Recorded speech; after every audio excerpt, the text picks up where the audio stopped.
Antes, depois dessas breves leituras, a gente depois podia botar num texto extra. Mas é interessante que essa história ser longa, principalmente do Evangelho, ela reforça o que ela está falando. Porque a gente vê ali, né, acontece algo, ok, muito milagroso, muito diferente, né? Mas relativamente simples de entender. A gente já entendeu na primeira leitura.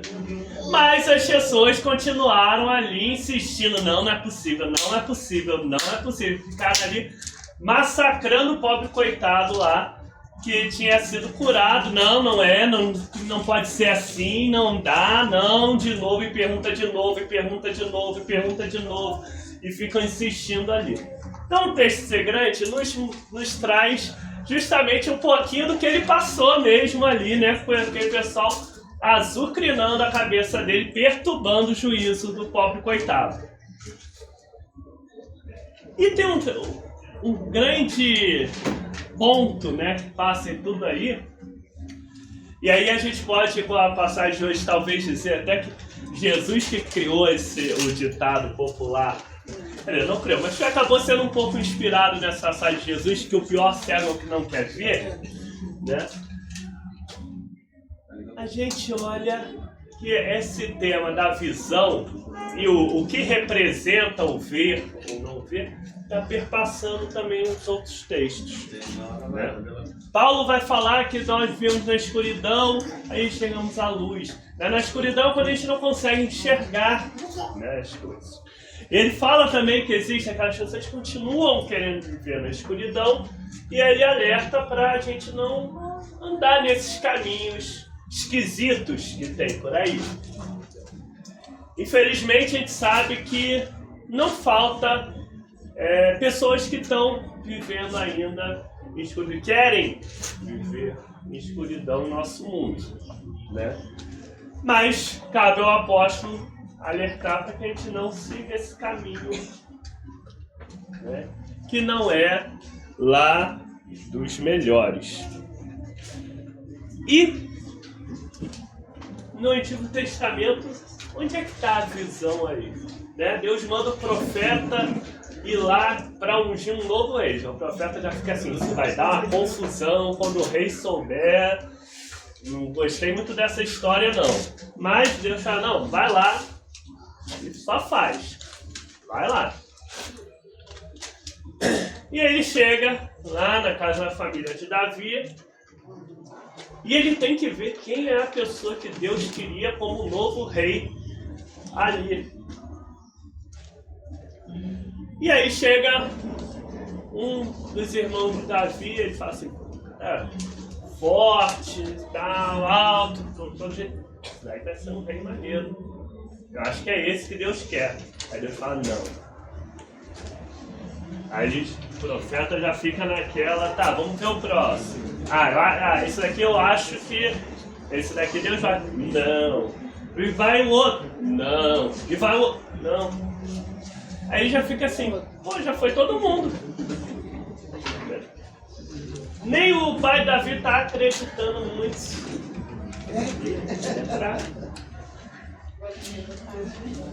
Nem o pai de Davi tá acreditando mais. Tem outro. Tem um outro filho aí sim, né? Mirradinho, molequinho ainda. Aí o profeta, não, chama lá que a gente não vai começar nada sem ele. Tá bom, chamou e era aquele. Olha como às vezes o nosso olhar para a vida, ele está viciado. Ele está completamente enviesado, está completamente torto. A gente julga pela aparência, a gente julga por aqueles critérios que nós achamos que são os necessários. E não é exatamente o que Deus pensa. Deus olha no coração e aí, muitas vezes, aquilo que parece tão valoroso não tem muito valor. E aquilo que parece tão insignificante, parece que não tem valor, ninguém consegue acreditar que aquilo que Deus vai querer era o que ele realmente queria. Quando a gente vai voltar lá no Evangelho de hoje, é muito importante a gente pensar aqui. Olha como também Jesus faz questão de dar uma saculejada em todo mundo. Por quê? Ele resolve curar logo no sábado. Gente, eu sei que às vezes quando a gente lê isso não parece que é nada demais. Mas só para a gente poder entender e contextualizar. O sábado, para eles, é tão rigoroso, precisa ser guardado de uma forma assim tão forte, que eu tenho uns conhecidos que já foram em Israel. Em Israel, hoje em dia, alguns prédios, para vocês terem ideia, o elevador ele é programado para no sábado ele ir sozinho, parando em cada andar, descendo, subindo, parando, porque alguns mais radicais, chevrosos, não querem ter o trabalho de apertar o botão do elevador no sábado. Parece exagero, mas para eles entendem. Tem alguns grupos, claro, mais radicais, entendem que até isso é trabalhar no sábado, é quebrar o sábado. Isso a gente está falando hoje em dia, em 2026. Imagina lá na época de Jesus. Então assim, Jesus parece que ele escolhe de propósito, né? Ele fala assim, eu vou sacudir a mente de todo mundo aqui, deixa eu no sábado que eu vou curar. E aí ele vai, cura o servo de nascença e pronto. Aí o mundo se acaba, todo mundo fica um absurdo. Uns pelo que aconteceu, compreensível. Outros por isso. Que esse cara que chega aqui e sai bagunçando, não quer se cumprir as regras da gente, quer fazer o que quer, sai curando, sai fazendo o que quer no sábado. Que é esse cara? Né? Nem conhecia, a gente não sabe nem de onde ele é. Né? Não é isso que eles respondem? E aí, em toda a sua arrogância, né, aqueles líderes que não eram todos, né, a gente tem uma passagem ali que fala que começa a ter uma discussão entre eles. Não, mas espera aí, mas Deus ia ouvir ele se ele tivesse errado? Como é que é essa história? Mas aqueles ali estão na sua arrogância, no seu essa raiva mesmo de ver aquela pessoa que eles estavam vendo aquilo ali como um grande desafio. Chega um cara de fora, não sei quem é, começa a fazer o que quer, não cumpre aqui nada do que a gente... O que é isso? Virou bagunça? Nessa situação, eles não conseguem perceber o que está acontecendo. No final das contas, se apegam àquilo que é tão irrelevante e não conseguem ver realmente o que está acontecendo. E é por isso que Jesus já cutucado, fala assim, não, se vocês não estivessem vendo, vocês não tinham culpa nenhuma. O problema é que vocês estão vendo e não estão querendo aceitar. E às vezes, sabe o que é pior? A gente fica bem parecido com eles. A gente vê ali, ó, Deus falando na nossa cara, falando ali na nossa frente. E a gente assim, não pode ser, não é assim. A gente fica ali teimando com Deus. Graças a Deus que a misericórdia do Senhor, ela está aí sempre presente. Para que mesmo nesses momentos, né, o Espírito Santo vai trabalhando nos nossos corações, vai trabalhando nas nossas mentes e vai deixando com que a gente consiga, calma, respirar. Claro que Deus ainda não nos impõe nada, mas cabe a nós deixar Ele agir na nossa vida. A grande chamada do dia de hoje, dos textos de hoje, é que nós tenhamos muito discernimento na nossa vida, em todos os aspectos, inclusive na nossa vida de fé. Porque é muito fácil, sem a gente perceber, a gente cair na mesma situação que as pessoas.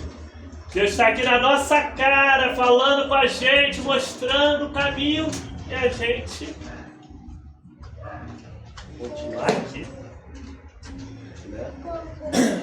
É muito fácil a gente esquecer que saiu da escuridão, que a gente já está vivendo a luz de Deus e, quando vê, se deixar levar.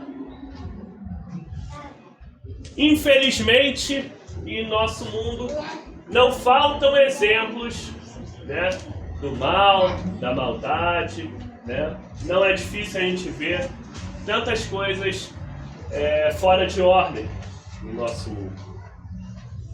E a igreja separa esse tempo da quaresma para a gente lembrar disso também. Porque a gente lembra muito, né, da vitória de Cristo, a gente lembra todo o tempo do poder do Espírito Santo derramado sobre nós, mas a quaresma é aquele momento que a igreja fala assim, peraí, vamos baixar a bola e ver que a gente também vacila às vezes. Que a gente precisa rever algumas coisas no nosso caminhar.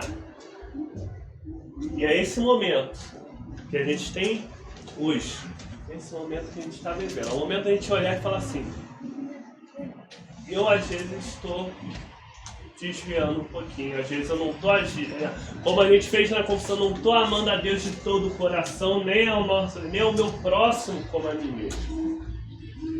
Às vezes a gente vai precisar parar e rever isso. A gente vai parar e rever e falar assim, nossa, tem muito mal acontecendo no nosso mundo, mas em que parcela eu estou contribuindo para isso também? É o momento que a gente vai parar e olhar como é que eu estou agindo com o meu próximo, começando do próximo mais próximo, né? Meus amigos, meus familiares, meus vizinhos, meus colegas de trabalho, né? E as pessoas no geral. Como é que eu estou agindo? Como é que eu estou buscando? E é um desafio. Ninguém falou que ia ser fácil. Se alguém em algum momento disser que a vida cristã é para ser fácil, mentiu. Nem Jesus falou isso. O que Jesus falou é que ele ia estar com a gente. Vai ter coisa? Vai. Né? Mas quem quiser me seguir, tome a sua cruz. Ele falou que era moleza. Então nós somos chamados, somos desafiados. Mas temos a plena certeza que não estamos sozinhos nisso. E que Ele vai continuar nos guiando, que Ele vai continuar abrindo os nossos olhos e que se nós deixarmos, Ele vai operar tudo que precisa ser operado em nossas vidas e em nosso mundo. Que Deus possa nos dar sempre o discernimento santo para vivermos de forma agradável.